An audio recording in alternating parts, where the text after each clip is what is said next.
Ready, check, hair, makeup, lip gloss, जल्दी live. Easy नहीं है स्टार बनना, लेकिन अब इजी हो सकता है। कैसे?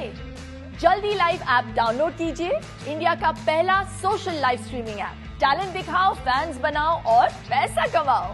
तो देर किस बात की, बन जाओ सुपर से भी ऊपर। अब हम बनेंगे आत्मनिर्भर भारत। नमस्कार, आप देख रहे हैं हरियाणा भारत। मैं हूं आपके साथ मीनाक्षी। खबरों में आगे बढ़ेंगे, लेकिन एक नजर डालते हैं हेडलाइंस पर। अकाली नेता बिक्रम मठीजिया सहित 9 अकाली विधायकों पर केस दर्ज। सीएम का विधानसभा में किया था घेराव। सीएम मनोहर लाल के आवास पर कोरोना ने दी दस्तक। 2 कर्मचारी मिले पॉजिटिव, बाकियों की रिपोर्ट आना बाकी। फरीदाबाद में किसानों ने डिप्टी सीएम दुष्यंत चौटाला के खिलाफ बनाई रणनीति। चौटाला का गांव में आने का करेंगे विरोध। किसान आंदोलन पर मुखर हुए जेजेपी विधायक। विधानसभा में बजट अभिभाषण पर चर्चा के भूपेंद्र हुड्डा की जमकर की तारीफ। बल्लभगढ़ में रिश्वत लेते हुए महिला एसएसपी हुई गिरफ्तार। एसएसपी ने पीड़िता की मेडिकल जांच रिपोर्ट गलत बनाने के बदले मांगे थे 6 लाख रुपए। हरियाणा विधानसभा में सीएम मनोहर लाल का घेराव करने के मामले में बिक्रम सिंह मठीजिया के साथ 9 अकाली दल विधायकों के खिलाफ एफआईआर दर्ज की गई है। ये एफआईआर चंडीगढ़ के सेक्टर 3 थाना में दर्ज की गई, जिसकी जानकारी स्पीकर ज्ञानचंद गुप्ता की ओर से दी गई। वहीं इस मामले में 15 मार्च को हरियाणा विधानसभा में निंदा प्रस्ताव भी पास किया गया था। इसमें हरियाणा विधानसभा के अध्यक्ष ज्ञानचंद गुप्ता की ओर से कहा गया था कि 10 मार्च को शिरोमणि अकाली दल विधायकों को पंजाब विधानसभा के अध्यक्ष ने डिसमिस कर दिया था। बावजूद इसके पूर्व मंत्री बिक्रम सिंह मठीजिया और दूसरे विधायक पार्किंग में खड़े वाहनों में बैठे रहे। देश में एक बार फिर कोरोना का रफ्तार बढ़ने लगा है और इस बार कोरोना ने सीएम मनोहर लाल के आवास पर दस्तक दे दी है। चंडीगढ़ में मुख्यमंत्री आवास के 2 कर्मचारी कोरोना पॉजिटिव पाए गए हैं। दरअसल रूटीन प्रक्रिया के तहत सीएम आवास पर तैनात कर्मचारियों के सैंपल लिए गए थे। वहीं चंडीगढ़ में बीते दिन 148 नए कोरोना संक्रमित मिले हैं। हालांकि 2 दिन से कोरोना से किसी भी व्यक्ति की मौत नहीं हुई है। वहीं ठीक होने पर 70 लोगों को अस्पतालों से छुट्टी दे दी गई। नए कृषि कानूनों के विरोध में किसान नेता जेजेपी और बीजेपी का विरोध कर रहे हैं। इसे लेकर फरीदाबाद में डिप्टी सीएम दुष्यंत चौटाला को नहीं घुसने देने को लेकर किसान रणनीति बना रहे हैं और इसके लिए बकायदा गांव-गांव में जाकर जनसंपर्क भी किया जा रहा है। किसान नेता साफ तौर पर कह रहे हैं कि जेजेपी पार्टी ने किसान बिल के मुद्दे पर किसानों का साथ नहीं दिया है, इसीलिए वो फरीदाबाद में किसी भी कीमत पर दुष्यंत चौटाला को नहीं आने देंगे। वहीं इसी को लेकर मोहन में किसानों ने पंचायत का आयोजन किया, जिसमें कई फैसले लिए गए।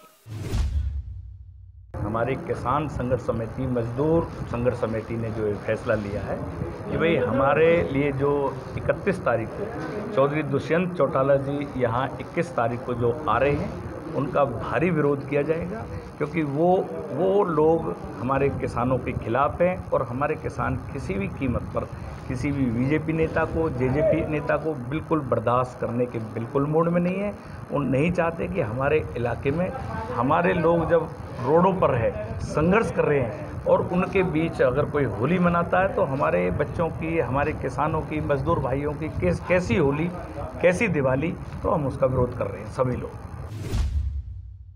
नारनौल से जेजेपी विधायक राजकुमार गौतम ने विधानसभा में बजट अभिभाषण पर चर्चा के दौरान सीएम मनोहर लाल और नेता प्रतिपक्ष भूपेंद्र हुड्डा की तारीफ की। वहीं डिप्टी सीएम दुष्यंत चौटाला पर तंज कसा। उन्होंने कहा कि गांव में जाते हैं तो लोग कहते हैं दादा इस्तीफा दे दे। वहीं गौतम ने यह भी कहा कि सरकार इस किसान आंदोलन को खत्म कराए। दुष्यंत पर तंज कसते हुए कहा कि हरियाणा में देश की सबसे ज्यादा बुढ़ापा पेंशन मिल रही है, लेकिन एक शख्स ने 5100 रुपए का जुमला दिया था। सबसे पहले सरकार ने जो बहुत अच्छे काम किए, जिनका मैं कायल हूं, उनका जिक्र करना जरूर चाहूंगा।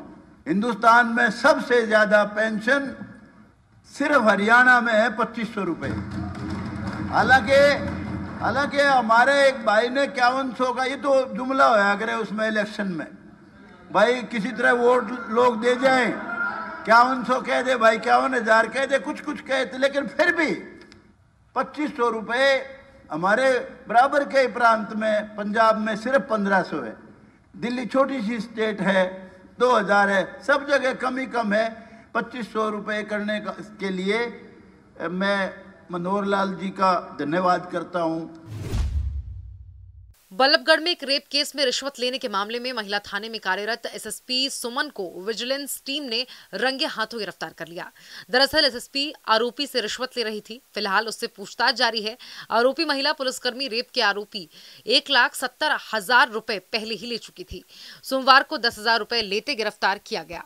साथ ही जानकारी के अनुसार पलवल निवासी राकेश के खिलाफ एक महिला ने बल्लभगढ़ महिला थाने में 13 मार्च को दुष्कर्म करने का केस दर्ज कराया था।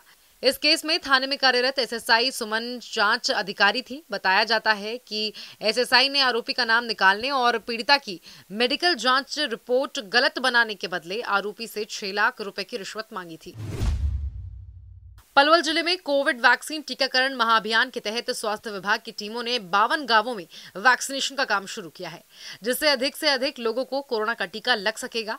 टीकाकरण नोडल अधिकारी डॉक्टर योगेश मलिक ने बताया है कि टीकाकरण अभियान को गति देने के लिए स्वास्थ्य विभाग ने जिले में महाअभियान के अंतर्गत 52 गांवों में टीकाकरण सेंटर बनाया है। अब जो लोग जिला अस्पताल, सामुदायिक स्वास्थ्य केंद्र और प्राथमिक चिकित्सा केंद्रों पर नहीं पहुंच पाते थे, उनके लिए ये सुविधा शुरू की गई है। और इन टीकाकरण स्थल पर 60 साल से उम्र के व्यक्ति या 45 से 59 साल के ऐसे व्यक्ति जिनको गंभीर बीमारियां हैं, उन सभी को टीके लगाने का लक्ष्य रखा गया है।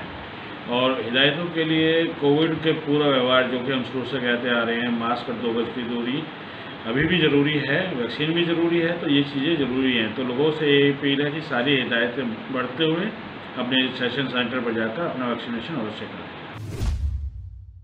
फरीदाबाद के सराय ख्वाजा के सरकारी स्कूल से एक संगीन मामला सामने आया है, जहां स्कूल में 11वीं के छात्र की मौत हो गई। जानकारी के मुताबिक स्कूल की दूसरी मंजिल से दिवेश नाम के 11वीं के छात्र ने छलांग लगाई और नीचे गिर गया। संदिग्ध परिस्थितियां देखते हुए स्कूल प्रशासन ने आनंद फानन में छात्र को QRG अस्पताल पहुंचाया, जहां डॉक्टर ने उसे मृत घोषित कर दिया। तो उस टाइम में उस बच्चे ने ये नहीं मालूम हमें भी कि कितना टाइम लगा उसको ऊपर जाने में। एकदम से धमाका हुआ तो स्क्रीनिंग थोड़ी सी दूरी पे हो रही थी बच्चों की, तो एकदम धमाका होते ही टीचर्स ने देखा कि बच्चा नीचे गिरा हुआ है। फटाफट भाग के उस बच्चे को उठाया और हॉस्पिटल में QRG हॉस्पिटल में लेके गए। अब हम नहीं कह सकते कि क्या परिस्थिति थी क्या नहीं, क्योंकि कोविड का टाइम है। गाइडलाइन में 20 बच्चे से ज़्यादा एक क्लास रूम में बच्चा नहीं आता है। पलवल में कौशल विकास और औद्योगिक प्रशिक्षण विभाग ने राजकीय औद्योगिक प्रशिक्षण संस्थान में रोजगार मेले का आयोजन किया। रोजगार मेले में हरियाणा, उत्तराखंड, हिमाचल प्रदेश, राजस्थान के औद्योगिक क्षेत्र की कई इकाइयों ने भाग लिया। राजकीय औद्योगिक प्रशिक्षण संस्थान पलवल के प्रधानाचार्य भगत सिंह ने बताया कि रोजगार मेले के माध्यम से अधिक युवाओं को रोजगार प्रदान किया जाएगा। साथ ही उन्होंने बताया कि सरकार के दिशा निर्देश के अनुसार हर महीने ITI पलवल में रोजगार मेले का आयोजन किया जाता है। अभी तक करीब 250 युवाओं को रोजगार के अवसर प्रदान किए गए हैं। इस क्षेत्र के छात्रों और छात्राओं को रोजगार दिलाने के लिए इस संस्था में आज जॉब फेयर का आयोजन किया जा रहा है, जिसके तहत करीब 1500 विभिन्न हमारे ट्रेड्स हैं, जैसे ITI की हैं, उनमें कुछ डिप्लोमा इन इंजीनियरिंग भी हैं। ये हमें हमारी प्लेसमेंट सेल को ईमेल के माध्यम से इंडस्ट्रियों से वो वैकेंसी प्राप्त हुई है, जिनको आज हम इंडस्ट्री आने लगी हैं। हमारे पास कई इंडस्ट्री अभी आई हैं, कई रास्ते में हैं, आ रही हैं, और आज अधिक से अधिक इस ITI के माध्यम से छात्रों को रोजगार दिलवाया जाए।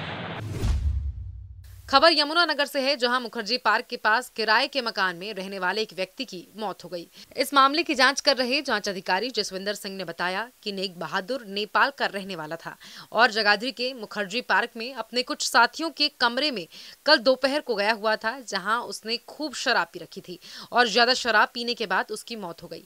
फिलहाल पुलिस मामले में छानबीन कर रही है।